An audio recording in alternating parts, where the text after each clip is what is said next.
I got lazy. I had great tools for others, but I wasn't taking them to heart for myself, and so created a new tool set. That was Rachel talking about her most recent experience with depression, something that has come and gone through the course of her life and required her to constantly evolve how she manages the condition. In this episode of Silent Superheroes, we'll hear about how her journey with anorexia eventually led her to the label depression. Her choice to manage depression by focusing on her self-care rather than medication, and how her personal search for meaning in her work led her to become a coach and eventually found the Resoul Revolution. Remember, Rachel and I are two people talking about our personal experiences living with mental illness. If you have any questions about your mental health, or you're considering a change to your treatment plan, please consult with a trained medical professional. My name's James Pratt. I'm the host of Silent Superheroes, and I'm really glad that you're here.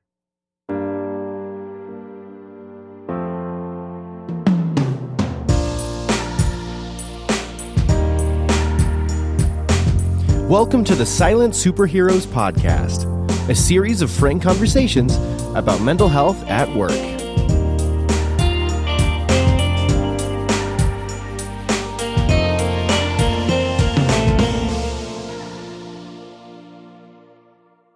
Welcome to Silent Superheroes. I'm here with Rachel. Rachel, welcome. Thank you very much for having me here. No worries. Why don't you tell us, Rachel, what it is that we're talking about today? So today we're talking about, in my mind, how to create awareness around depression, anxiety, how it manifests in people's lives, whether it's in relationships or work. So why don't you tell us about your experiences with anxiety and depression? I've struggled with it my entire life. It showed up at a very young age, but nobody really knew what it was. I grew up in a household with both parents struggling with depression, mainly my father, who kind of manifested into hypochondria, but it manifested into anxiety, but also volatility. And so as a result, there was a lot of emotional trauma as a kid. And I learned to kind of keep the peace in the family and hold it together. I was highly sensitive and I would go into very, very dark places on my own. And whether it was it night terrors or dreams, and I always felt like I had this dark force following me around. Just talk a little more about that dark force. That's a really kind of interesting way of talking about it. It felt like I was cursed.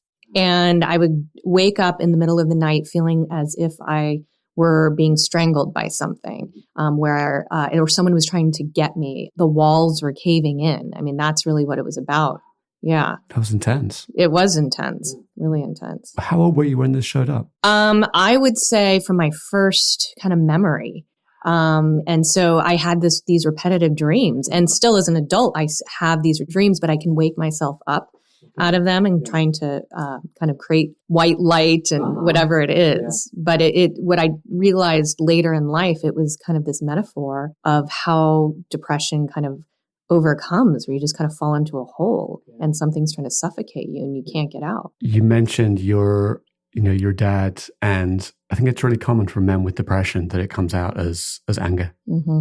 I don't know why that is. Have you ever given that any thought? No, I think it's fear. I mean, anger, I think, manifests in fear. And I think fear of not knowing what was going on with him and lashing out. I grew up manifesting into, there's something wrong with me. I'm not good enough, afraid of conflict, trying to be the mediator, smooth things over. And actually, I didn't realize I had childhood trauma until it was labeled, I would say, in the past 2 years. So this showed up for you very young. Talk to us about kind of your experience growing up. How has that affected you as you've grown up? Yeah, had a huge impact. It's interesting because as a kid, when I got into junior high, and for some reason, the depression kind of dissipated. But then I got into high school and it really showed up. And I know high school is a hard time for a lot of people with a lot of hormones going around and emotions. And it showed up for me where I would kind of go into that isolated, dark place again, in that very sensitive place, and friends not knowing what was going on. I didn't know what was going on. And so I was labeled often negative or depressing to be around. And I didn't understand myself. And I'd go into these kind of funks where I just kind of just feel the lack of confidence and deep insecurity. And I was with a kind of a fun, outgoing crowd, but suddenly I would go into these things where I'd lose all my self-esteem and just shut down. So that's in high school. When I left home to go to college, it actually dissipated again. It was my first time away from home, living away from home. And I think being outside of the environment really helped me to identify who I was on my own and build my own level of confidence, not to be labeled as depressed again. It's almost like you're escaping that environment, and that for a minute at least gave you a new identity. Yeah, kind of like a clean slate. But then I left college. I was the only one in my family to have just said, you know what, I'm going to go get my MBA. Everybody else was either kind of English or art history. And that was I wanted to show up for myself. And part of it was I wanted to be tough. But also I had this deep fascination for business, but I didn't really know what that was about. And in my MBA program, I'm not a math person, an accounting person, a finance person, but where I really shined were around the people aspect. And so I always ended up kind of being the team leader. But it was also around the psychological aspect of how people interacted. And so that was really interesting for me. And that was a time of which I also shone. And then moved to Seattle, and it showed up again. And how it manifested was eating disorders. So anorexia, again, anxiety and depression. And so nobody could deny, I had gone through my own entire life denying that I even had depression, trying to keep it together. I really created a good persona, at least what I thought, but it showed up in my intimate relationships. And so had to go into a deep kind of outpatient program. And one of the other things is I had this belief system that I had to show up. I had to be tough. I wasn't going to be like my family.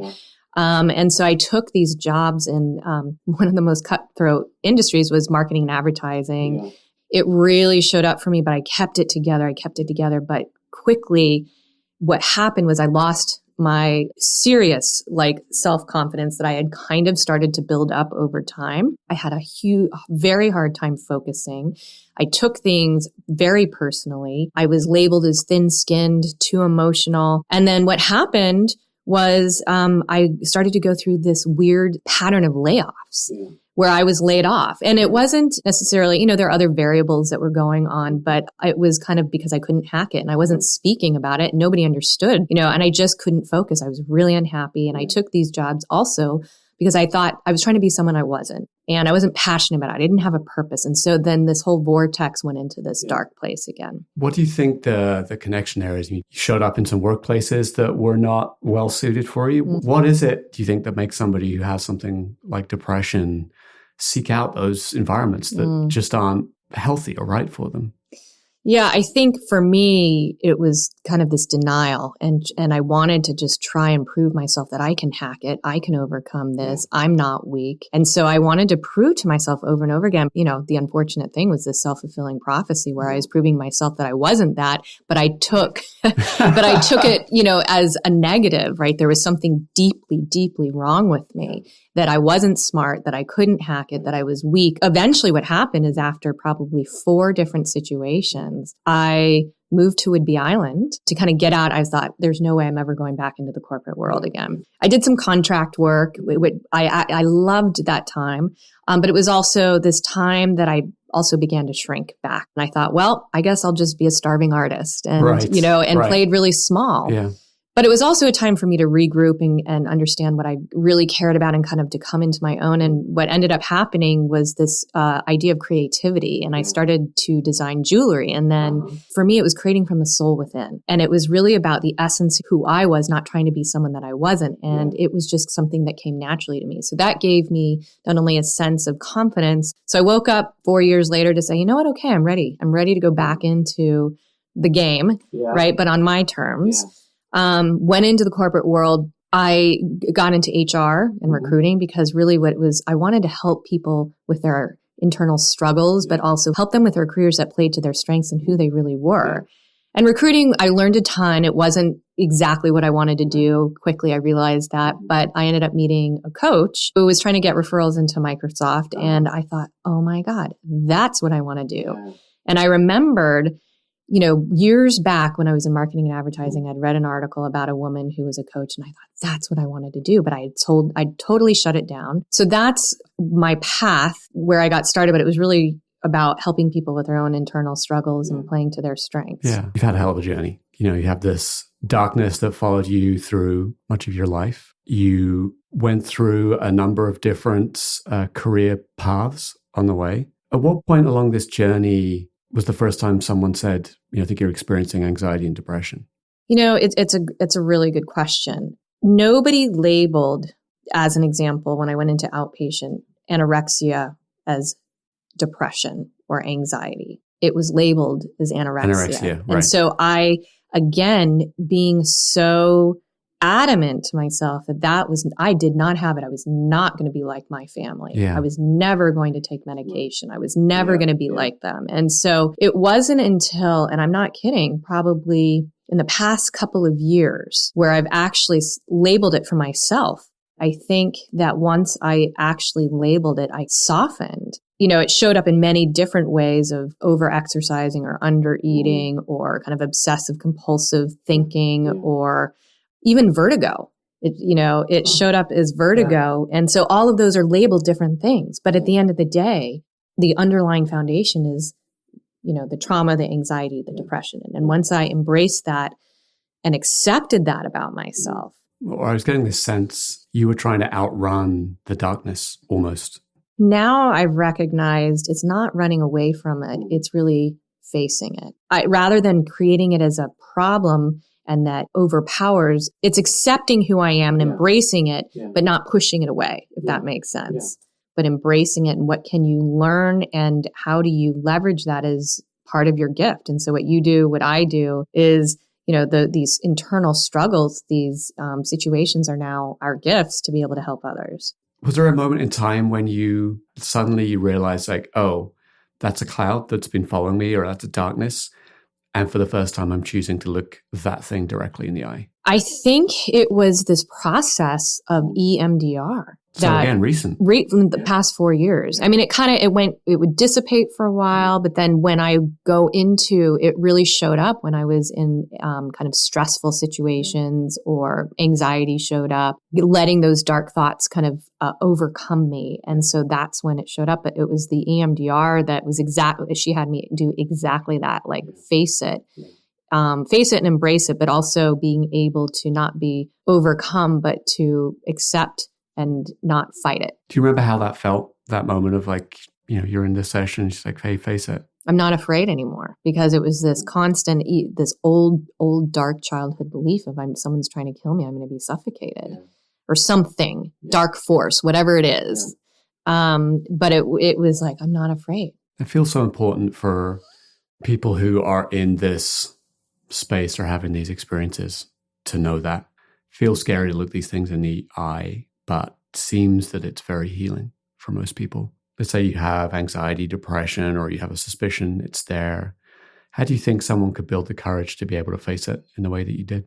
As an example, what we're doing right here is, for people to understand there's so many people out there like them that, as I did for so many years, not to even label it, to deny it and to be trying to keep it together. And when I tried to keep it together, what happened? It just blew, right? So for people to know that there's so many resources, there's awareness being created. There are people, coaches, psychologists, therapists, whatever it is, that are going into businesses, as an example, to create awareness, but to reach out to and leverage all these resources that are out there from people who have really created some amazing work to help manage it and overcome it. It feels almost as simple sometimes as just saying it. For me, that was a profound thing, learning to say, like, I think I'm in a depression. In my case, just to be with that for a while, be okay with it, and then slowly the power starts to fade. For me. Exactly. I think accepting and voicing it. The other thing, it shows the empowerment of the vulnerability that you want others to really emulate as well. Last night, we were at dinner with a couple of couples, but one that we hadn't met before. And I mentioned that I was going to be doing a podcast. And this guy said, well, what is it about? And I told him, creating awareness around kind of depression and anxiety, and especially in the workplace. And he stopped. He said, tell me more about that. And told him my story and what I was, going to think about talking about today. And he said, you know what? I get up every day and I wonder, how am I going to make it today? And he works at T-Mobile and I thought, you don't need to suffer like that. And he voiced it at the dinner table and didn't realize that I was creating a safe space for him to do it. And as a coach, but he just melted into, wow, there are people out there doing this. It's safe for me to talk about, and that there's nothing wrong with me. There are so many resources to be able to overcome that. Because anxiety and depression, I think, can be very, very lonely. Yes, it's very isolating, very isolating.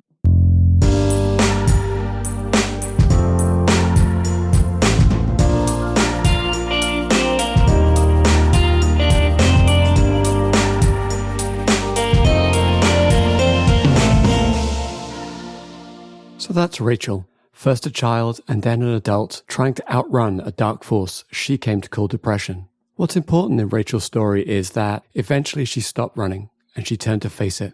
Monsters get some of their power from the what if, the unknown of what it might do. That monster might have teeth and claws and a terrifying roar, but you'll never know until you face it. Sharing your experience with others takes away even more of the mystique. I first met Rachel when I was considering working with a coach. Having faced the dark cloud, I wondered what she did to keep it under control and how it impacted being a coach. You mentioned your coaching practice, and I'm imagining in some way that those experiences that you've had make you a better coach. Definitely. I feel there's this deep sense of compassion and empathy for people who, not identical struggles, but who go into these dark places, and to know there's something on the other side. And also at the same time, knowing how to and learning how to take care of myself. I remember actually on Whidbey Island reading or seeing an article. Now this was, 20 years ago on Time. It was a cover of Time magazine on changing your kind of cellular structure, your DNA of the brain through mindset and through positive thinking and meditation. And I thought, God, that's what I want to do. And so since then, I've been like just passionate and curious about the whole idea of neuroscience. And the power of mindset, and have put myself through literally the rigor and ritual of being able to shift my mindset. And even when I go into those dark places, how quickly then I can bounce back and know that I can get on the other side of it. Part of the coaching is being able to help people with all of these situations, all the tools, all the things that I do to be able to help people to kind of know that there's a way to manage it. It's not overcoming it, it's managing it.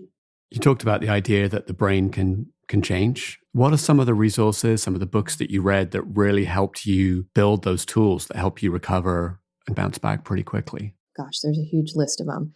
Carol Dweck, mindset is, fixed mindset versus growth mindset. And so this idea of growth mindset. Gay Hendricks, The Big Leap, is a good book about really identifying unconscious belief systems that are created. And so one of the biggest things that was kind of this foundation of, for me, depression. And so beliefs are decisions that we make about ourselves, right? And so uncovering those, even, we're always peeling the onion, but I'm not good enough. I'm not smart enough. I'm not enough.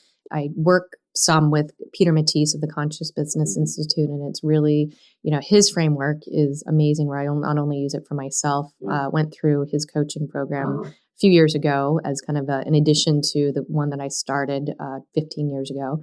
Another person, David Baer, I'm going through his framework now because it's one of the best that I have around this idea of mindset and the neuroplasticity and really changing that cellular structure. And it's through ritual of meditation, of really everyday kind of that idea of body, emotion, and language, the somatic thing, and really visualizing and feeling when you are empowered, uncovering those belief systems, creating a new belief system.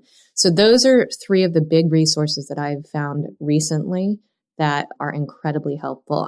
Abraham and Esther Hicks are, even on the other side of it is from a guided meditation standpoint. Again, it's kind of getting yourself into the place of gratitude is incredibly helpful.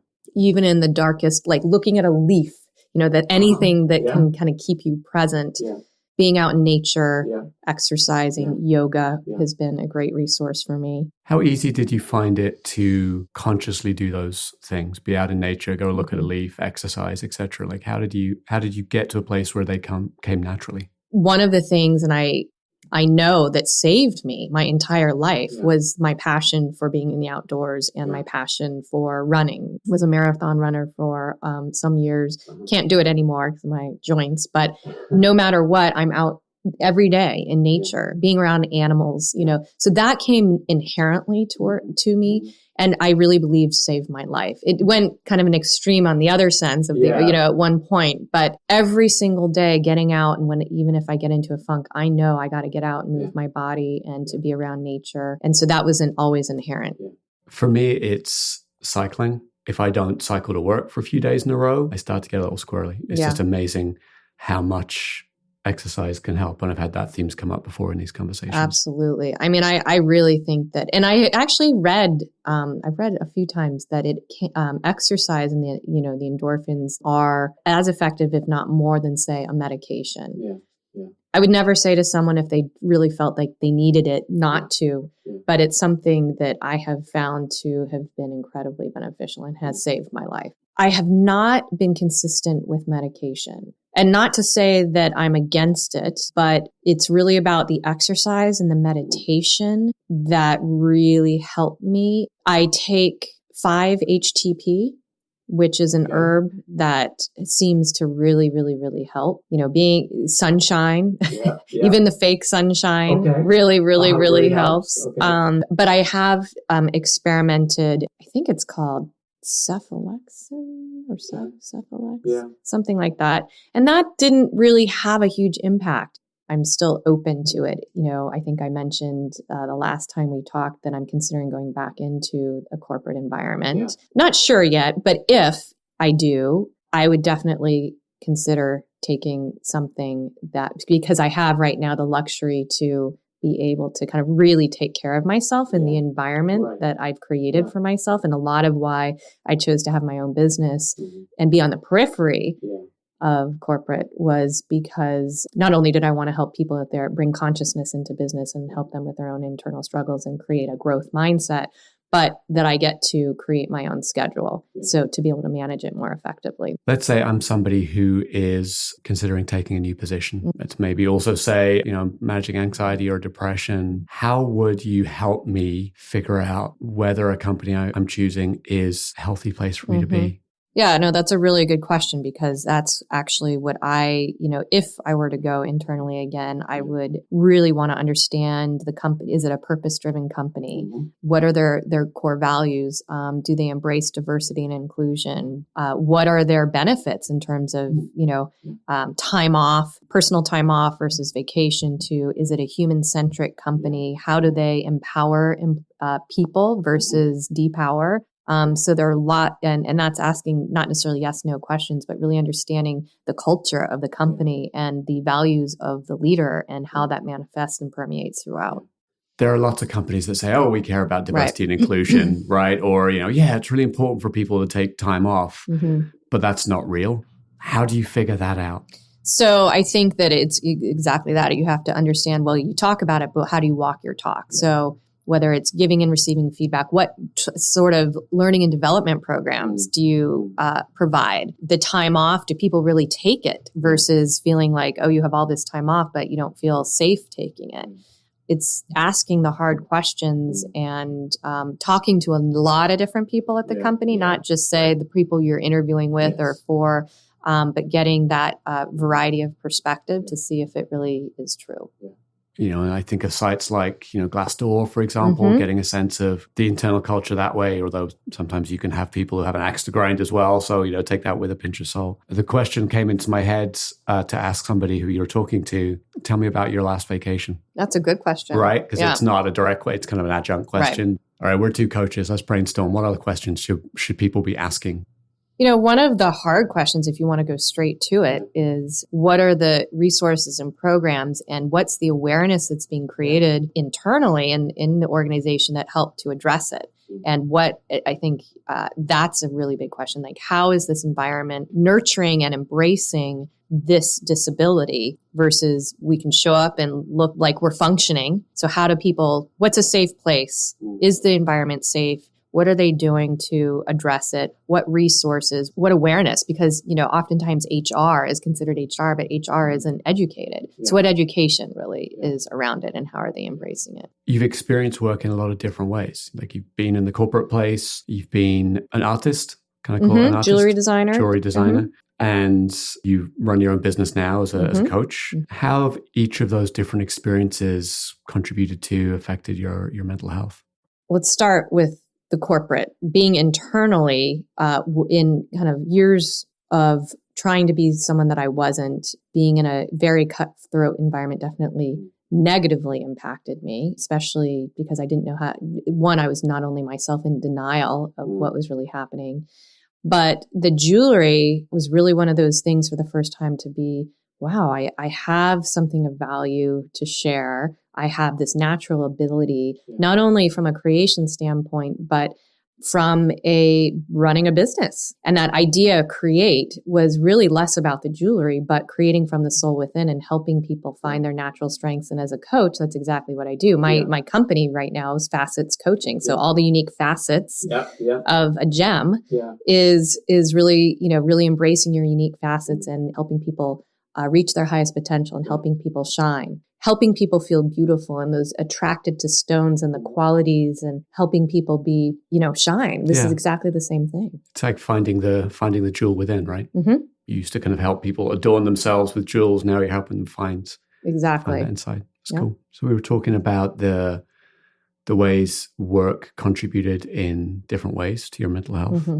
The change that I saw as you were talking from that corporate environment to making jewelry to eventually becoming a coach was you found meaning in the work that you were doing. Maybe as a coach, talk to me about your experiences of how that sense of meaning affects people in their work more generally, whether they have a mental illness or not. So my whole mission in life is bringing consciousness into business. Yeah. And over time, I've developed a workshop series called Leading Through a Different Lens. One of the modules, the first module is the lens through which you see yourself and others determines the actions you take and the results you get. Mm-hmm. So the lens, I see myself as an example through a very different lens and a very positive lens versus a negative lens. And then, what opportunities did I shut down or what opportunities did I create for myself?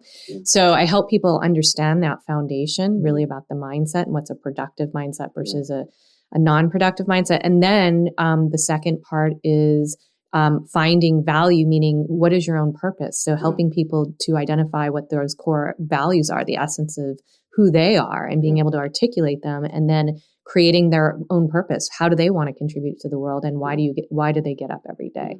And oftentimes people don't have that. They get up, they go through the motions, and when you don't have that sense of purpose and that sense of meaning, then even if it's kind of the more mundane task, it's still it's really important to have that purpose and that sense of meaning. And then as a result, your confidence that you're more likely to take risks and building your own self-confidence. And so there's modules that I have worked with over time that I have found to be universal issues, not only for myself, but for those people I've worked with and for in the corporate world. So that's how I've helped people in that capacity.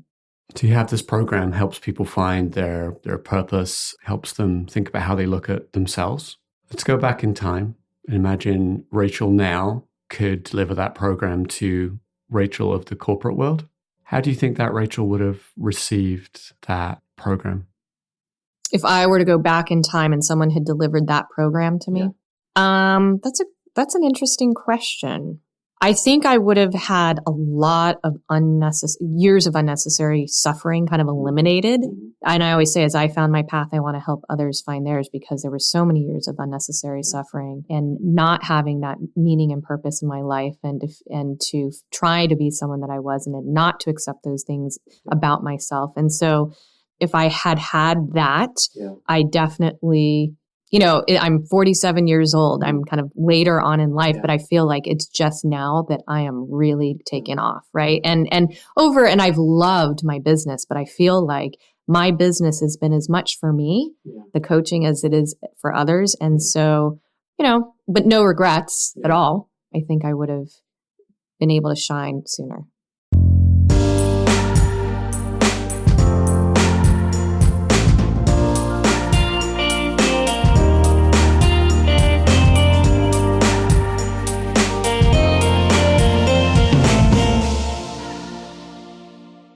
things I've noticed through these conversations is for many people, at some point, the doors kind of get blown open for them, kind of catastrophic situation, suicide attempts, things like that. I found it less common where people kind of slowly get to the place of realization that, oh, something has to change. But that's what I'm hearing in your story. Like it wasn't kind of a single moment. This was an evolution into who you are now. Definitely. One of the things that has really sparked something for me was exactly that. I had this idea and I was like, what have I been doing my entire life? And so I finally, and what hit me was I'm resouling myself like a shoe. And I'm in the process of a movement called the Resoul Revolution. And whether I do a podcast or writing a book, I've had many people ask me, hey, you should write a book. And it's been the journey. And so it's a revolution. That to me is the next endeavor. Through that, do you intend to help other people take that evolution in a more graceful way? Absolutely. Have more grace with self, whether it's through these modules and tools. My vision is to take people out of their context to do workshops, retreats, and doing kind of a webinar through it if they can't get away, but to really help people manage, embrace who they are with grace. Absolutely. So I'm just stuck on the beauty of that resouling and the pun inherent in it. It's really cool. As a coach, how do you help people build those habits? As habits that support themselves?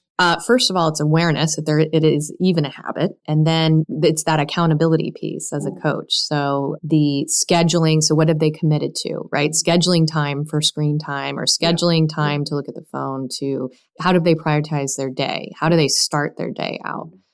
How do they keep it alive during the day? As an example, whether it's affirmations or a mantra, and it's kind of helping them create a statement or a few statements. And for me, mine is, I am relaxed, calm, and confident. And I imagine myself when I'm running or when I'm in nature or when I'm with my dog. And that's how I show up. And I visualize it and feel it multiple times a day, but I start my day out that way. So I help people create those rituals throughout the day to be able to do that. That's an example. From time to time, if you're on something like, Facebook or Instagram, this post will go by and it'll have some nugget of wisdom about how to love yourself or something. But you feel it in that moment. You read that thing and you're like, oh yeah, like that's how life should be. And then it fades really quickly. How do you keep that open? That's a good question. Again, it goes back to ritual. I have a couple of different guided meditations that I listen to in the morning that are 10 minutes each. When I go for my run, I listen to Abraham and Esther Hicks, in terms of the gratitude. She has something called the Rampage. And so that keeps me just joyful and happy and motivated during the day. If I feel myself kind of going to a slump, I have a gratitude journal I'll go to, and I'll go back to that gratitude journal to kind of get me back into that from a place of suffering to a beautiful state. It's always keeping it alive. If there's something that resonates with someone, having them take it out and, write it down and to create whether it's a journal out of it, but to look at it every single day. I have a book in my backpack that I take everywhere that helps. And so it's creating those rituals and those things that you have found to really resonate. There's a blog that I get called the Daily Om, and there's a blog post that every day. And so I'll kind of go back to that. And so even just the little snippet throughout the day kind of keep me going. You have a real system here. Like you are constantly working on it. That is inspiring to me because I have things that I do, but I don't know that I make the effort to do them repeatedly. There's always going to be naysayers. Whether it's family, whether it's friends, to be proud of who you are, even in the midst of it, I think is going to be important. And to really, this idea of a tapestry, right? That it's this, taking into consideration other perspectives, but not making them your own. The other thing I wanted to mention is a movie that I saw just recently. It was A Star Is Born. Have you seen that? I haven't. With Lady Gaga and Bradley Cooper. But, I literally had to be transported out of the movie theater because it moved me so much. But it was a similar where he saw something in her and she, in terms of being able to sing, and he really pushed her to be her best self and kind of threw her up on stage, and watching her fear, but then turn into this this kind of essence, this power. I have goosebumps even thinking about it. Right. And it's a really powerful movie as well. There's always going to be someone who can see that in you, right? And to seek out people who see you and mentor you and grow you and who can see that essence and seek out those people, I think is really important. And even if you're just eyes are open to kind of, you know what, this is someone I can learn from, is an important thing to remember. I think there's a nuance for me in that, which is you can seek out people who like, you're great, you're wonderful, et cetera, right. And that's fine. But I almost feel it's more powerful to find somebody who says, I just accept you exactly as you are. Exactly. And that, feeling safe, right? So that I accept you, you feel safe to be all of that tapestry, right? Talking about movies, so many stories are structured around what's called the hero's journey. We could talk about it at length, but it's essentially, this person who gets called to something, they have their moment of opening, and they go on a journey, they overcome, obstacles, they have setbacks, and finally they return home changed. Literally so many movies and stories are built around that. It seems to me we respond to that story at a very human level. And maybe that's because that's what we all want. We all want to become who we're meant to be and not who we think we are. You have these tools that you've described for helping you to stay in that positive, healthy space. What's been your recent experience of anxiety and depression? Yeah, actually very recently. It's crept up for me, especially in the past couple of years, but I would say in particular this summer, where I went into a very dark place and was like, God, how did I get here again? It just kind of crept up. For me, I realized a few things. One, try to be someone that I wasn't, either whether it was for clients, also absorbing other people's stresses, Eric's stresses as an example, doing a startup and not taking care of myself, setting boundaries and doing too much. And so I noticed when it kind of creeps up, it kind of comes up suddenly, but quickly. I really had to take 10 steps back and pull out all stops, and probably some of the darkest times, but it was also this gift and opportunity to really even go deeper into these unconscious thoughts, unconscious beliefs, and to pull out all stops for myself. And that's why I chose to do this new coaching program to really honor myself and take stock of the direction that I was going with my business, and to, seeking out kind of opportunities that weren't necessarily aligned with really what I wanted to do. Once I got clear and took care of myself that way, things like this show up as an example. I feel it actually was kind of this cathartic but necessary process to get me back on path again into a much more expansive way that I'm really excited about. I think the message that I'm taking away from that is that you may have built the best set of tools and the best program to support yourself in the world, and sometimes you'll get it wrong, and that's okay. You still have to love yourself coming through that. Exactly. It's an opportunity to learn. Yes. And I like the word that you used earlier, grace. I think it's being kind to self, but also where you mentioned, where I got lazy. I had great tools for others, but I I wasn't taking them to heart for myself. And so created a new tool set for myself. I feel like we've talked around a lot of this, and I'm going to ask you to kind of put a point on it, maybe summarize it a little bit, but what would you want the world to know? What would you want people to know about living with anxiety and depression coming through anorexia? I think anorexia, what I found, it was less about the weight, but it was more about, it was the only thing in my life that I felt like I could control. Had I reached out and verbalized what was going on with me, what I call the monster in my mind, that dark force, the monster in my mind, versus being embarrassed about it, I think that there are so many people, women in particular, who could avoid going into that self-destruction, because it's also about that self-love. I had this dream and I was whittling away and I was a skeleton, and that was a moment of, I can't die like this.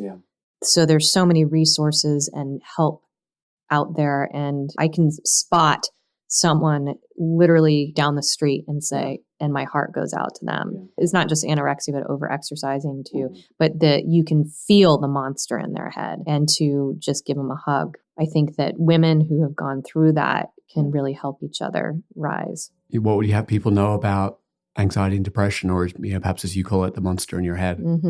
we're human beings. We're all on the same playing field. And it's just, whether anxiety, depression, or diabetes, right? It's something that can be managed, many resources that are available, but it's learning to accept it and embrace it and manage it versus push it away and feel weak or there's something wrong, especially in a society and in a corporate environment that typically doesn't acknowledge that. And the louder you are, the more extroverted you are, the whatever it is. And to choose environments and situations that are right for you, which is what I didn't do for so long. I kept throwing myself into these very awful kind of environments that just not only triggered it, but weren't healthy for me.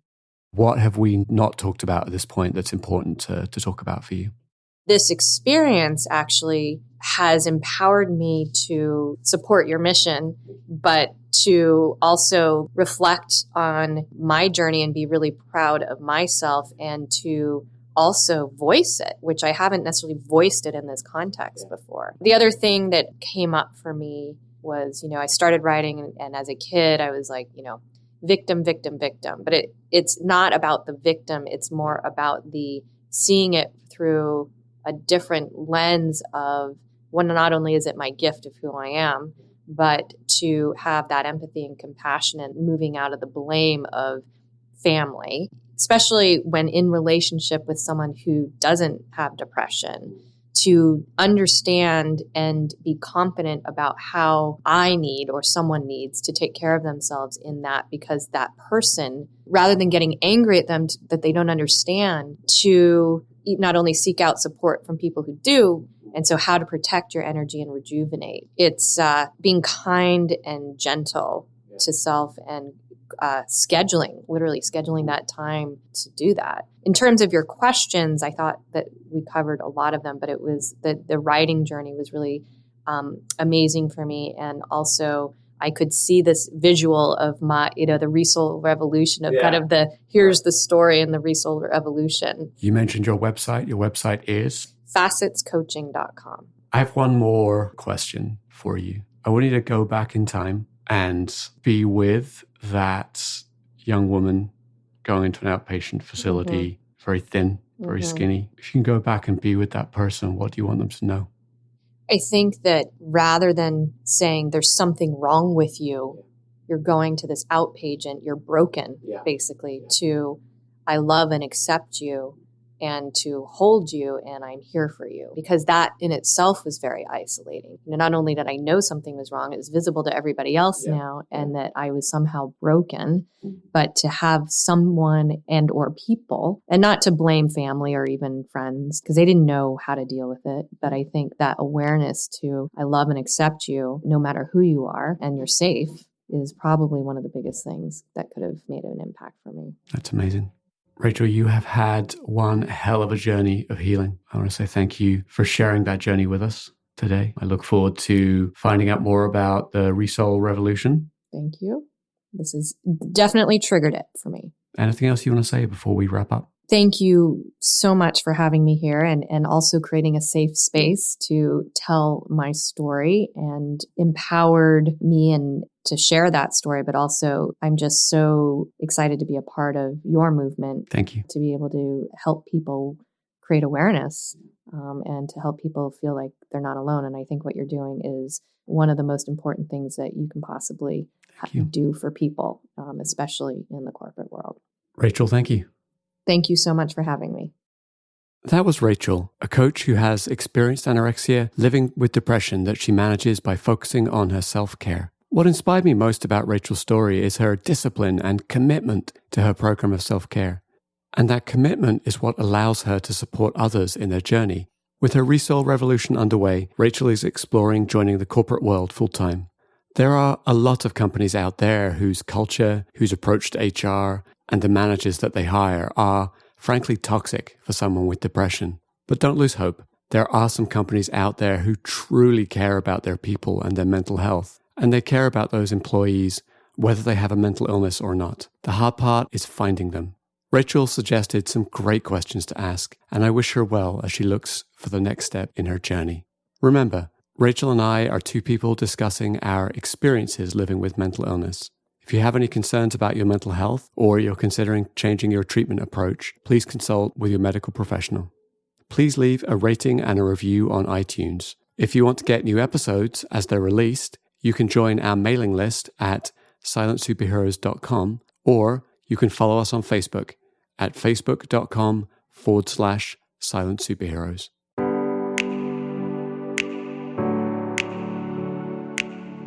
Take your mental health seriously. If you need to speak to someone, you can call 1-800-273-8255 or text crisistextline.org at 741-741. Both provide 24/7 confidential counseling to people in the United States. Worldwide, visit iasp.info/resources/crisis_centers/. To help others find the Silent Superheroes podcast, please leave a review on iTunes or your favorite podcasting service.